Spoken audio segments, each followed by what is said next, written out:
Sahabat Indonesia Nusantara Raya, bangsa yang besar adalah bangsa yang bisa menghargai leluhurnya ya. Dan ini sudah ditunjukkan bahwa leluhur kita memang layak mendapatkan penghargaan dari generasi sekarang, seperti hasil karyanya yang memang sangat-sangat fenomenal, kemudian diakui oleh dunia melalui UNESCO ya.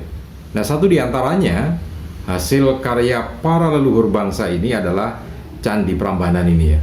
Jadi Candi Prambanan ini memang ya patut membuat kita sebagai generasi yang ada saat ini bangga terhadap leluhur kita.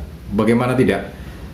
Candi Prambanan ini merupakan candi peninggalan yang bersejarah yang dibangun oleh para leluhur kita. Kemudian saat ini juga diakui oleh dunia sebagai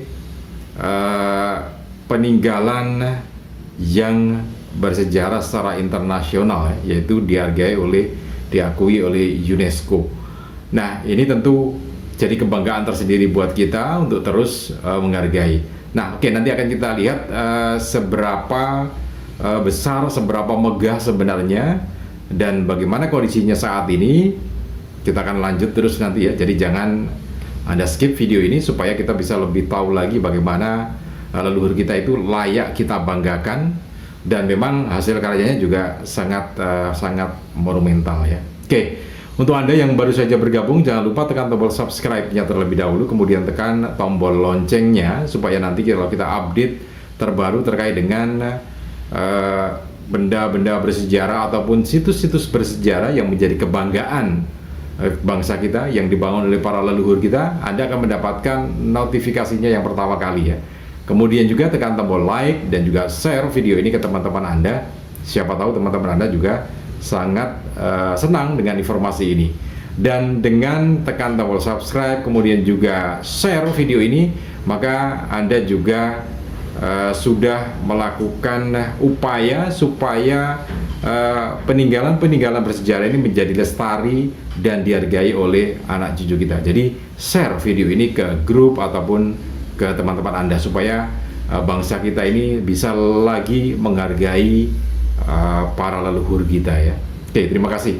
Jadi Candi Prambanan ini merupakan candi yang dibangun pada tahun 850 Masehi ya. 850 Masehi. Ini dibangun di era Wangsa Sanjaya. Jadi dua generasi yang membangun ini. Dua generasi itu yang terdapat dalam Prasasti Siwagraha. Prasasti Siwagraha itu menunjukkan angka 850 tahun ya. 850 Masehi. Jadi sudah cukup lama usianya, kemudian dibangun dalam dua generasi ya. Jadi yang pertama itu dibangun oleh Raja Balitung Mahasambu, kemudian dilanjutkan oleh pengganti yang berikutnya. Jadi dua generasi. Nah, ini menjadi bangunan yang sangat monumental dan sangat-sangat berkelas internasional. Bisa dibayangkan begini. Jadi Candi Prambanan ini merupakan Candi Siwagraha berdasarkan Prasasti Siwagraha. Namanya itu sebetulnya Siwagraha. Jadi Siwa itu dewa Siwa, kemudian Graha itu adalah rumah gitu ya. Sehingga kalau diartikan secara harfiah maka ini sebetulnya rumah Mahadewa, rumah Dewa Siwa itu ya.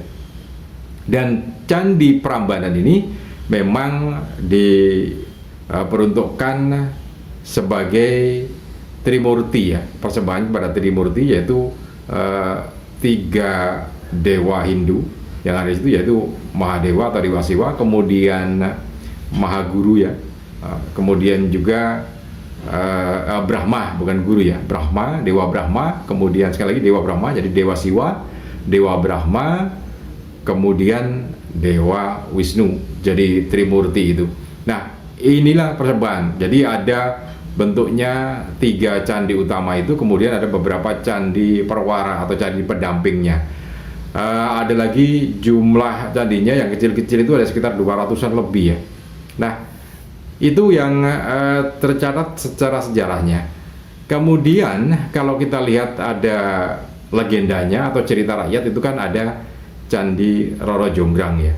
Jadi kalau dalam cerita rakyat ini tadi kita lihat sejarahnya, jadi sejarahnya tertulis semacam itu. Kemudian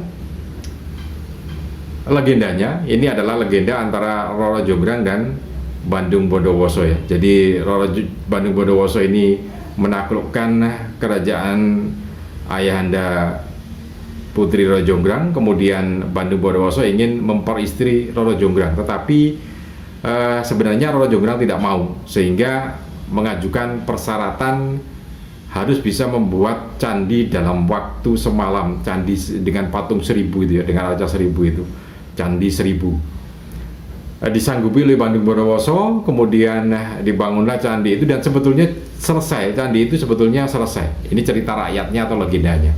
Sebenarnya candi itu selesai dalam semalam, tapi karena memang Roro Jonggrang tidak ingin menerima Bandung Bondowoso sebagai suaminya, maka dikerahkanlah para wanita yang ada di wilayah Prambanan ini untuk membakar jerami di sisi timur sana, sehingga api yang dari jerami itu akan memunculkan semburat merah seperti pagi ya, padahal itu masih malam hari.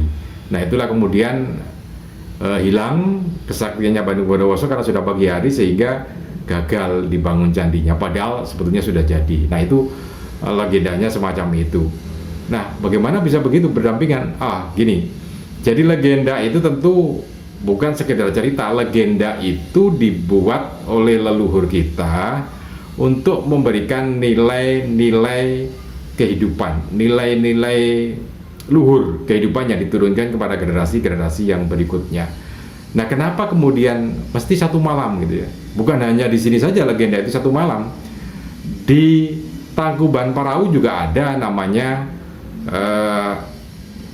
ini ya, orang yang ingin dinikahi, nanti akan kita bahas. Jadi itu kan ada seorang laki-laki yang ingin melamar seorang perempuan, Dayang Sumbi namanya, ingin dinikahi, tapi dengan persyaratan satu, dibuatkan taman dan danau dalam satu malam. Itu juga sama, hampir sama, jadi bisa sebetulnya satu malam itu, tapi kemudian digagalkan sendiri. Nah ini sebetulnya ada nilai luhur yang tersembunyi di situ, yang ditanamkan oleh leluhur kita pada generasi-generasi berikutnya, bahwa kenapa sih kok di malam hari gitu ya? Kenapa sih kok minta satu malam? Dan kenapa sebetulnya jadi? Dan kenapa sebetulnya gagal gitu ya? Ada apa di situ? Nah di situ ada nilai-nilai. Jadi kalau dalam Candi Roro Jonggrang ini dibikinkan candi dalam waktu satu malam, sebenarnya secara langit, secara batinia, surga, akhirat itu ya, doa kita kepada Yang Maha Kuasa itu sebetulnya dalam malam-malam itu kan terkabul. Dalam agama Islam disebutkan Allah Subhanahu wa Ta'ala pada sepertiga malam terakhir akan turun dan mengabulkan doa-doa hambanya. Barang siapa meminta pengampunan akan dikabulkan, barang siapa meminta rezeki juga akan dibukakan rezekinya. Permintaannya dikabulkan gitu. Artinya malam itu dikabulkan sebetulnya. Nah, apakah kemudian malam itu dikabulkan besok paginya dapat rezeki? Ya bisa ya. Bisa juga tetap itu dikabulkan, tapi kan masih ada proses duniawi yang harus dilakukan. Masih ada proses ikhtiar yang harus dilakukan. Misalkan seseorang yang ingin masuk ke dunia militer melalui akademi militer gitu. Malam itu berdoa, malam berikutnya berdoa, kabul kan begitu ya. Kabul, dikabulkan. Tapi kan tetap harus melalui proses yang namanya pendaftaran, ujian, beberapa bulan itu, dan akhirnya kabul, bisa gitu. Sama dengan pembangunan candi ini. Jadi pembangunan candi ini tentu saja melibatkan para tokoh Brahma waktu itu ya, pemuka agama.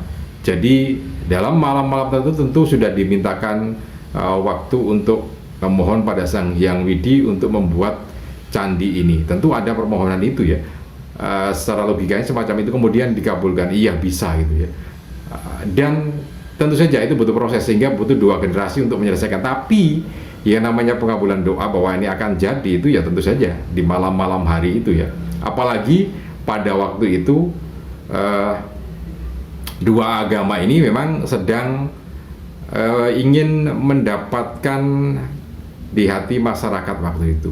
Di Borobudur ada candi Buddha kan gitu.